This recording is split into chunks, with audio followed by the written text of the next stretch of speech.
Aujourd'hui, on a décidé de vous présenter une recette végétarienne. Voilà, bonjour à tous, bienvenue sur notre chaîne Cuisine pratique pour les non-voyants. J'espère que vous allez bien et chez nous, tout va bien. Aujourd'hui, une recette vraiment sympa, un risotto fantaisie gratiné. Alors, je vais tout vous expliquer. Nous avons préparé hier un risotto. On a commencé par faire revenir de l'oignon, on a ajouté de la tomate, on a ajouté le riz, plus de l'eau et du bouillon. Alors les quantités, c'est toujours en fonction du nombre de personnes qu'il y a autour de la table, évidemment. Voilà, donc si vous êtes que deux comme nous, ben pas trop, enfin quoique là on en a fait un peu plus parce qu'on avait envie d'en manger un deuxième jour, mais si vous êtes 4, 6 personnes évidemment, vous en prévoyez un petit peu plus. Voilà.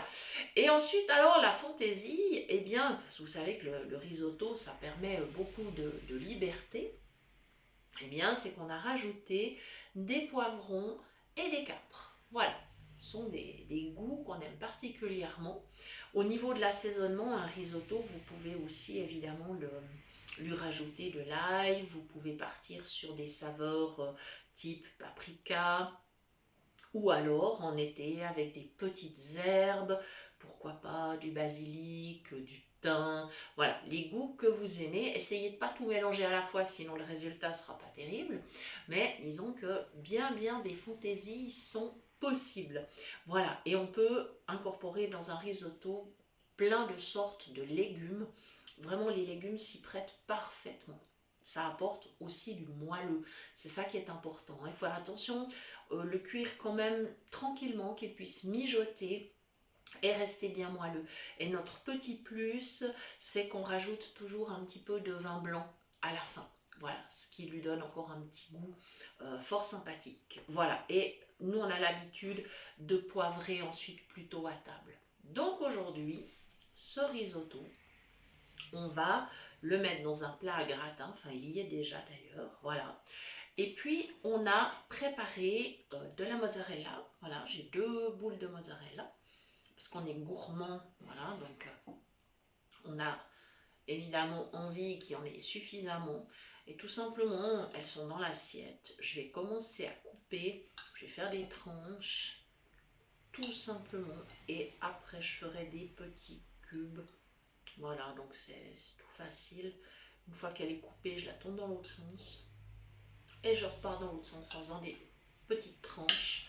Et comme ça, j'obtiens mes cubes de mozzarella que je vais commencer à répartir sur une première moitié de mon plat. Voilà, c'est très facile.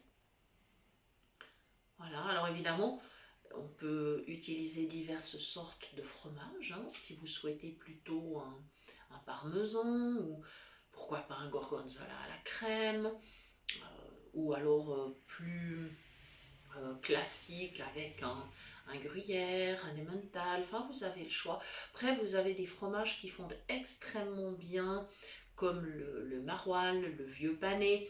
Alors évidemment là on n'est plus dans la cuisine italienne, hein, on fait un petit lien entre la France et l'Italie, carrément, on va dire, ou même entre la Suisse et l'Italie avec le gruyère, ce qui est aussi toujours intéressant, bien sûr.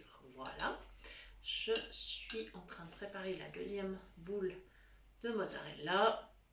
Alors, certains diront que, attention, la mozzarella, c'est un fromage gras. Je dirais oui et non. C'est un fromage très humide quand même, qui contient pas mal d'eau. Et comme vous le savez, la matière grasse du fromage se calcule sur la masse sèche. Donc en fait, c'est pas, on va dire, quelque chose de catastrophique non plus.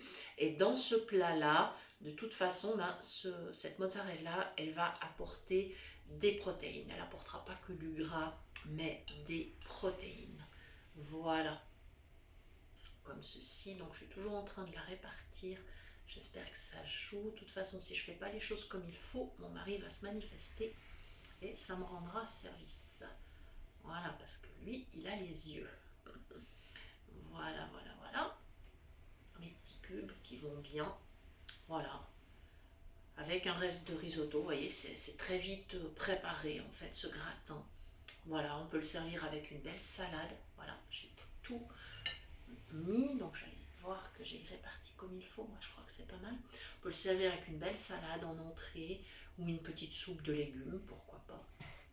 Voilà, on est complètement libre et c'est vraiment un plat que l'on peut servir en toute saison parce que franchement, moi, même l'été, les gratins, j'aime toujours, hein. Il n'y a, vraiment pas de souci, c'est en toute saison. D'ailleurs, je pense que vous aurez remarqué, excusez-moi, il y a pas mal de gratins sur la chaîne. Voilà, on a fait un petit live sur Facebook pour parler du riz et de ses qualités nutritionnelles.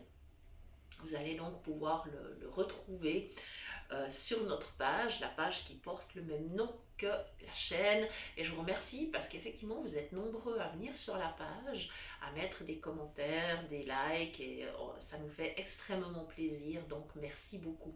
Vous pouvez aussi nous dire en commentaire sous cette vidéo comment vous aimez le risotto, quel est votre préféré. Voilà. Je vous rappelle bien sûr que vous pouvez aussi toujours nous écrire à l'adresse suivante, cuisinepratique@mail.ch pour toute demande de recettes, ou si vous souhaitez recevoir les liens des prochaines vidéos, c'est avec grand plaisir que nous vous répondrons. Voilà, ce gratin va partir au four à 220 degrés, pas pour un temps très long, parce que comme il est déjà cuit, on n'a pas du tout envie de le surcuire, ça va être environ un quart d'heure, 20 minutes, le temps qu'il soit gratiné. Tout simplement. Voilà, nous espérons que vous allez bien vous régaler avec ce risotto fantaisie gratiné et nous vous disons à très bientôt pour de nouvelles idées cuisine. Merci.